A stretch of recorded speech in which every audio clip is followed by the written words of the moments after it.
한국기독실업인회가 제45회 한국대회를 개최했습니다. 그의 나라와 의를 구하라를 주제로 열린 이번 대회에서는 성경적 토대 위에 창조적 대안을 창출하는 것이 한국 CBMC의 핵심 가치임이 강조됐습니다. 인도 남부지방에 기록적인 폭우가 내리면서 피해가 속출하고 있습니다. 100년 만에 최악의 홍수로 기록되며 사상자가 1000여 명이 넘는 것으로 전해졌습니다.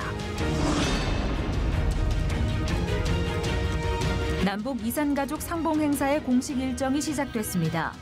남측 93명, 북측 88명 가족들의 만남이 시작된 가운데 9월 남북 정상회담을 앞둔 한반도 상황에서 한국교회의 역할에도 관심이 모아지고 있습니다. 여러분 안녕하십니까? 남북 이산가족 만남이 시작됐습니다. 오랜 기다림 끝에 만남을 갖는 가족들에게는 더없는 감동의 시간이 되길 바라고 이번 만남을 계기로 이산가족 만남을 위한 여러 조치들이 강구돼서 여전히 상봉을 기다리고 있는 수많은 분들에게 희망의 소식들이 전해지길 기대합니다. 크리스천 신업인들의 모임인 한국 CBMC가 제45차 한국대회를 개최했습니다. 한 자리에 모인 3천여 명의 참가자들은 일터 선교사로서의 사명을 다지는 동시에 미래 세대의 희망인 청년들을 초청해 하나님 나라 확장을 위해 기도했습니다. 김효정 기자가 보도합니다. 일터위 하나님 나라의 임재를 꿈꾸며 기도하는 3천여 명의 회원들의 기도가 대회장을 가득 메웁니다. 특히 올해 대회는 500여 명의 청년들을 초청해 하나님 나라의 비전을 공유하고 실질적인 도움을 나누는 자리로 마련됐습니다. 이 다음 세대를 위한 비전과 사명, 희망 리더십으로 기회의 사다리를 세우자. 우리 인간적인 희망의 리더십이 아니라 예수 그리스도의 그 선하신 희망의 리더십으로 젊은이들을 위해서 그 미래 지평을 열어가는 것, 그것이 우리의 비전과 사명이라고 믿고.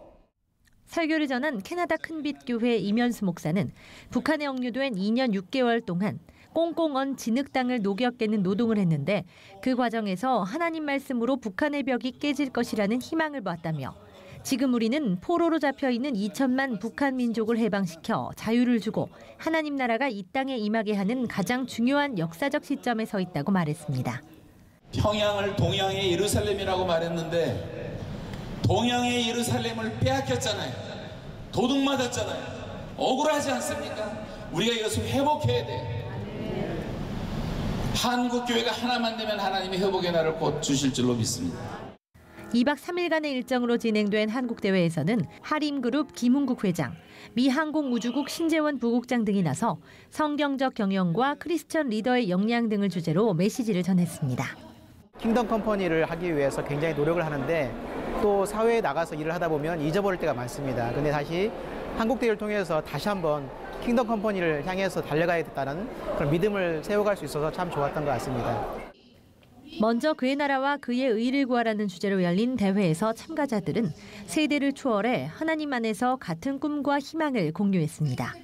하나님 나라를 이끌어가고 싶다, 뭔가 확장시키고 싶다는 그런 마음들이 많이 와닿았던 것 같아요. 나도 뭔가 나중에 지금은 학생이지만 직장이 되고 뭔가 사회인이 되었을 때 크리스천으로서 좋은 영향력을 발휘함으로써 하나님 나라를 확장시키고 싶다라는 생각이 많이 들었던 것 같습니다.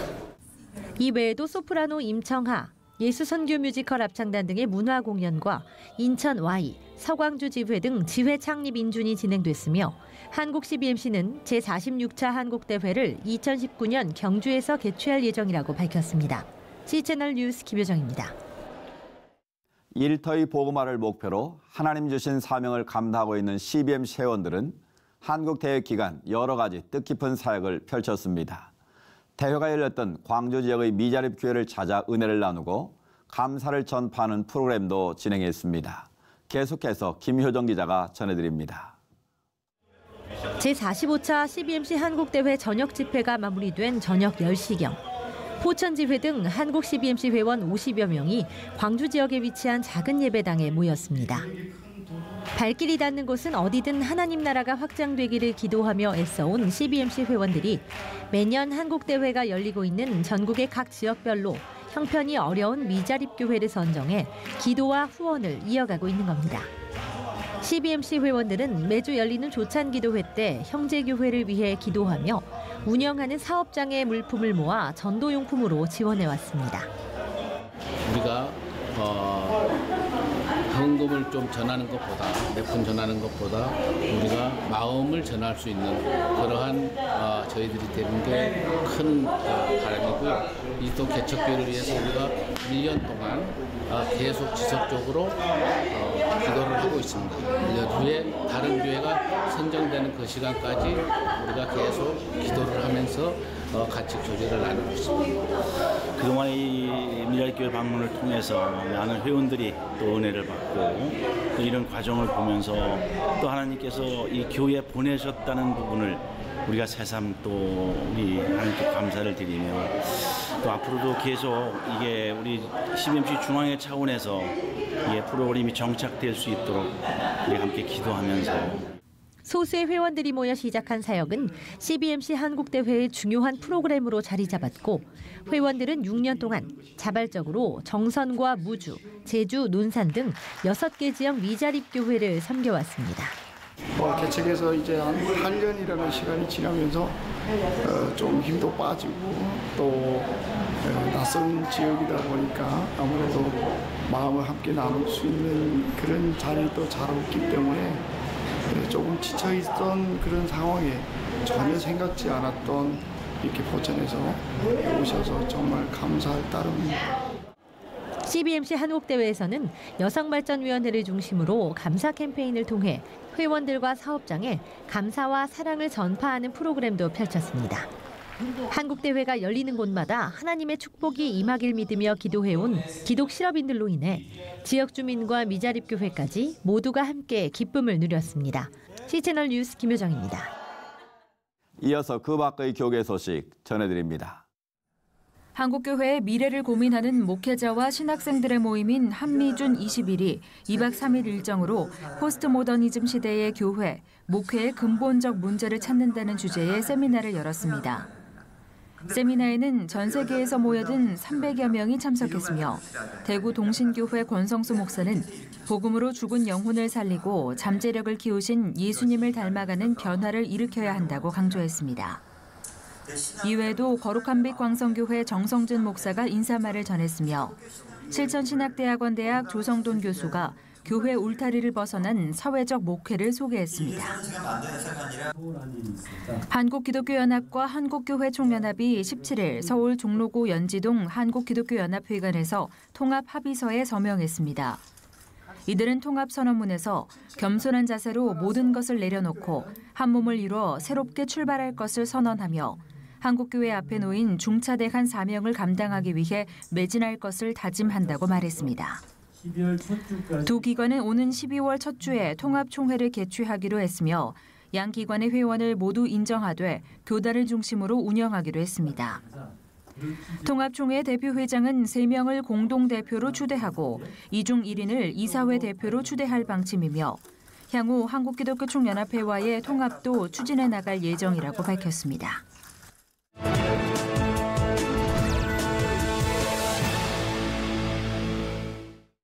아시안게임이 열리고 있는 인도네시아 롬복 지역에서는 또다시 지진이 발생했고 우리나라도 이번 주 태풍이 상륙할 것으로 보여 긴장하고 있는데요. 남인도 지역에서는 홍수로 큰 피해가 발생했습니다. 현재 상황은 어떤지 인도 이윤식 박사님 전화 연결해서 관련 소식 들어보겠습니다. 박사님, 100년 만에 홍수라고 하는데 현재 상황 어떻습니까? 예, 이번에 홍수가 난 지역은 인도의 서남단 해안가에 위치한 케랄라라는 지역인데요. 남북으로 580km 정도 길게 뻗어 있습니다. 산비탈을 타고 주로 서해안으로 흐르는 강이 44개가 됩니다. 5월 말부터 몬순이 시작되면 약 4달 동안 1년 강우량의 70%가 집중되는 시기인데요. 그런데 이번에 보통 때의 2배 반에서 4배 반이나 되는 집중호우가 발생했습니다. 이로 인해서 산사태가 나서 집이 쓸려가고 강이 범람해서 집과 자동차가 부지기수로 떠내려 갔는데요. 언론 보도에 의하면 5월 말부터 지난 주말까지 357명이 사망했고 2만여 채의 가옥이 손실됐고요. 약 70만 명의 이재민이 발생해서 1,500개의 구호 캠프가 운영되고 있습니다. 현재 수천 명이 고립되어서 구조를 기다리는 상황이고요. 지붕 위에 대피해서 구조를 기다리는 사람들도 10,000명 이상 된다고 합니다. 지금까지 약 3조 원가량 재산 피해가 발생한 것으로 파악되고 있습니다. 네, 정부 조치는 어떻게 진행되고 있는지 설명해 주시죠. 현재 하루 이틀이 지나면 폭우도 멈출 것이라고 예상하고 있는데요. 인도 정부는 군 헬리콥터, 해군의 보트를 총동원해서 고립된 지역에서 구조 활동을 펼치고 있습니다. 민간 보트들도 많이 동원돼서 물에 잠겨서 빠져나오지 못하는 지역에 있는 사람들을 구조하고 있는데요.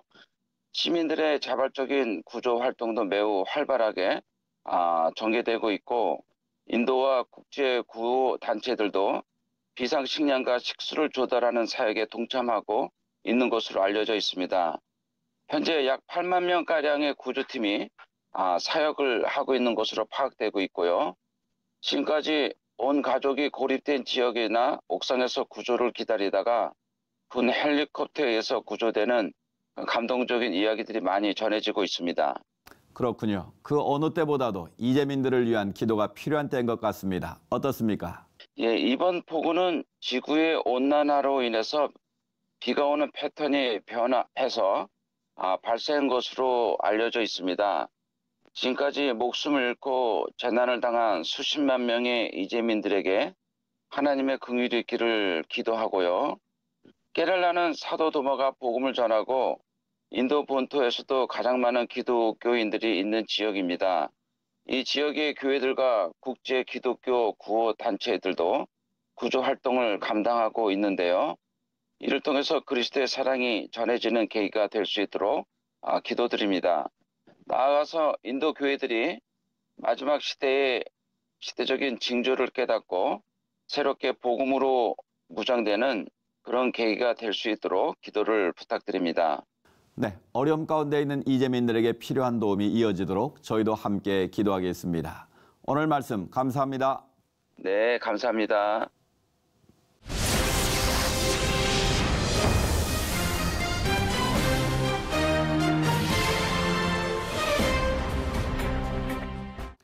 광복 73주년을 보내면서 한반도 문제와 한국교회의 나아갈 길에 대한 방향성을 모색하기 위해 많은 논의들이 있었습니다.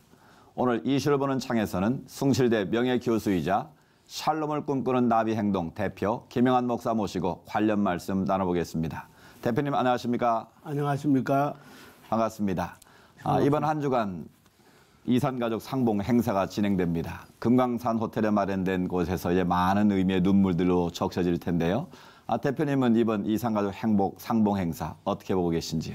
예, 너무나 필요한 일이라고 봐집니다. 남북이 분단된 지 지금 70년이 넘었는데 아직도 헤어져 있는 혈육들이 만나지 못한다는 것은 너무나도 참 슬픈 현실입니다. 이런 의미에 있어서 현 정부가 노력해서 남북 이산가족이 만난다는 것은 너무나도 의미가 있고 또 죽기 전에 이렇게 만난다는 것은 너무나도 의미가 있습니다. 그러나 북한은 이것을 어떤 이례적인 어떤 정치적인 목적으로 사용하지 않고 인도주의적으로 정말 이산가족들이 정례적으로 만날 수 있는 이런 어떤 전향적인 조치를 취해 주었으면 좋겠습니다. 네. 사실 통일이라는 것이 제도나 또 영토가 하나 되는 의미도 있지만 더 중요한 것은 그 남과 북의 사람들이 서로 소통하고 만나는 것 아니겠습니까? 그렇죠. 예, 그런 의미에 있어서 물론 현 정부도 많이 노력하지만은 북한도 많이 노력을 해야 할 것입니다. 그러니까 어디까지나 한 정권의 정당성이라고 하는 것은 국민을 얼마나 위하느냐에 달려 있는데 최소한도 옛날 그 동독 정부처럼 이러한 이산가족이 아니더라도 서로 방문할 수 있고 그러니까 꼭 금강산뿐만 아니라 서울에서 평양 방문하고 평양에서 서울이나 또는 뭐 광주나 부산도 방문할 수 있는 이런 어떤 제도적인 장치를 네. 만들고 또 우리 정부는 동독처럼 이러한 인도주의적인 그러한 조처에 좀 더 다각적인 정책적인 배려를 했으면 좋겠습니다. 네, 네. 3차 남북 정상회담의 소식도 들립니다만 이 판문점 선언 이후 북미 회담까지 쉼없이 달려오지 않았습니까? 그런데 최근 들어서 이 관계들이 뭔가 좀 삐그덕거리는 듯한 염려가 있는데 어떻게 보고 계신지요? 그래서 물론 현 정부가 남북 관계를 바르게 하려고 애를 많이 쓰지만은 북한에 대하여서 너무나도 좀 유화적인 이러한 어떤 입장에 있고 그래서 여기서는 너무 많이 내어주고 심지어는 한반도 유일한 어떤 정부가 대한민국이 아니다고 하는 것까지도 지금 이렇게 개편하는 이런 어떤 것은 좀 지나치지 않느냐고 보는데 어디까지나 소위 상보적인 서로 상관적인 이런 관계에서 북한의 가장 중요한 것은 북한의 비핵화 그리고 비핵화의 시간표 제시 그리고 핵무기의 구체적인 종류라든가 또는 핵공장의 어떤 시설 공개 이러한 것이 분명하게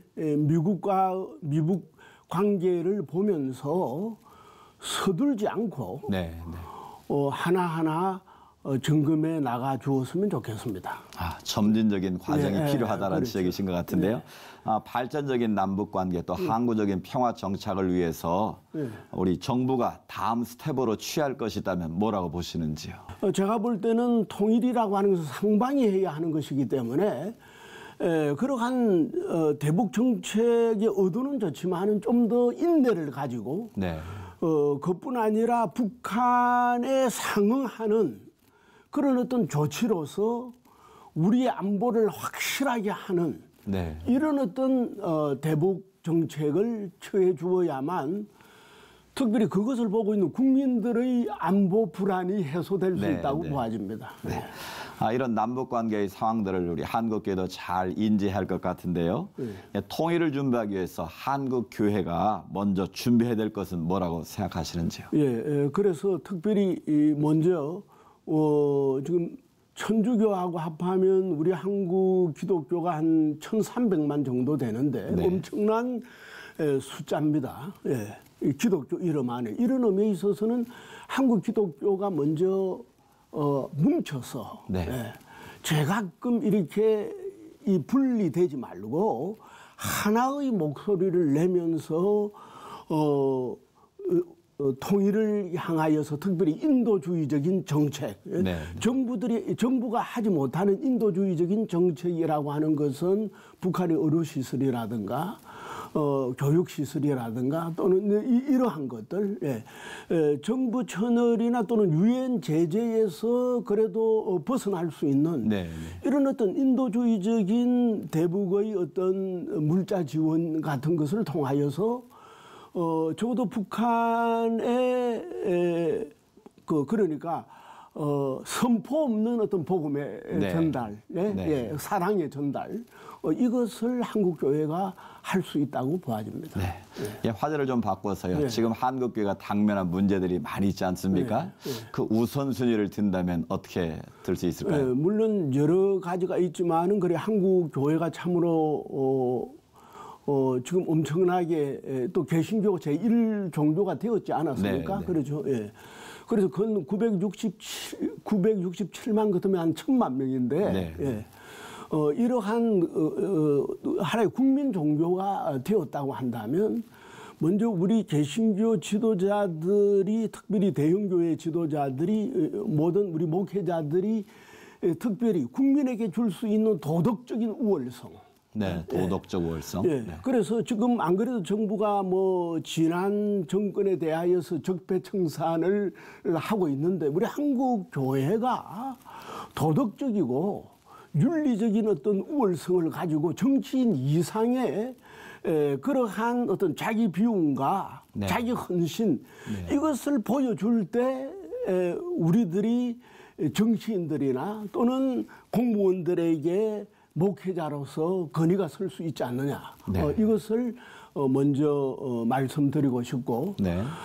그다음에 두 번째로는 이 동성애 문제. 네. 이거 심각합니다. 심각하고 지금 이것이 유엔을 통해서 지금 지구촌으로 들어오고 있고 유럽이 이미 동성애로 점령되었고 미국 그러니까 연합장로교 PCUSA라든가 또는 미국 주류 감리교라든가 이러한 데가 전부 다 동성애를 수용하는 이러한 어려운 시기에 우리 한국 교회는 여기서 벗어나야 하지 않겠느냐. 네. 이런 의미에 있어서는 우리 한국 교회가 이 동성애가 지금 그래도 한국 지금 대책위원회를 통하여서 많은 활동을 하고 있고 네, 네. 거기다가 지금 한국의 그 반동성애 국민연합이라든가 또는 교수들 모임인데 약 한 330개 대학에 한 3,300여 명의 교수들이 사인해서 이러한 것을 저지하려는 이런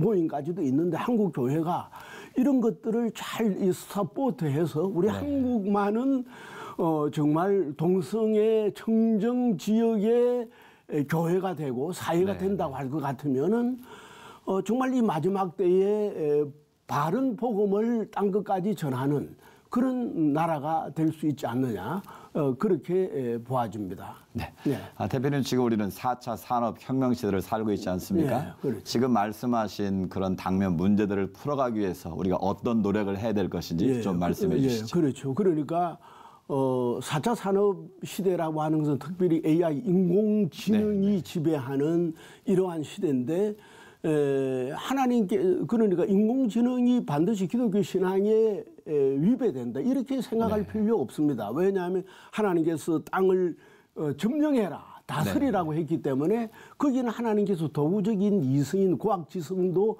우리들에게 주셨다는 겁니다. 이런 의미에 있어서 4차 산업혁명 시대라고 하는 것은 불교와는 달리 기독교에 있어서 새로운 어떤 기회다 이런 것을 생각하고 바로 우리가 과학기술에 지배되는 것이 아니라 과학기술을 정말 창조의 신앙으로 극복할 수 있는 이것을 문명의 이기와 인류의 어떤 유용성을 위해서 그리고 또한 복음의 측면에 있어서는 이것을 복음 전도를 위한 첨단적인 복음 전도를 위한 하나의 기술로서 그리고 교회에서도 지금 디지털 방송이라든가 설교할 때도 이렇게 바로 그 동영상으로 설교 내용을 띄우지 않습니까? 어떤 의미 그것도 신기술이거든요.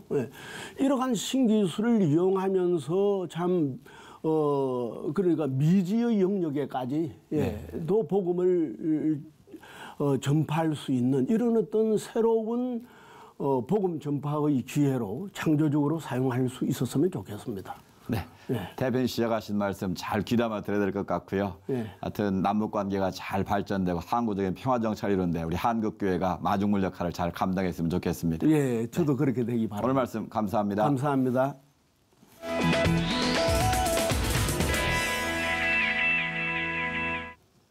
열대야가 없어졌나 싶었는데 이번 주는 남은 폭염의 위세를 보일 거라고 하고 태풍 소식도 있습니다. 우리나라에 상륙할 것으로 예상되고 있다는데 일기예보 잘 확인하셔야겠고요. 부디 피해 없이 지나가도록 안전을 위해서 특별히 기도해야겠습니다. 오늘 순서는 여기까지입니다. 시청해주신 여러분 고맙습니다.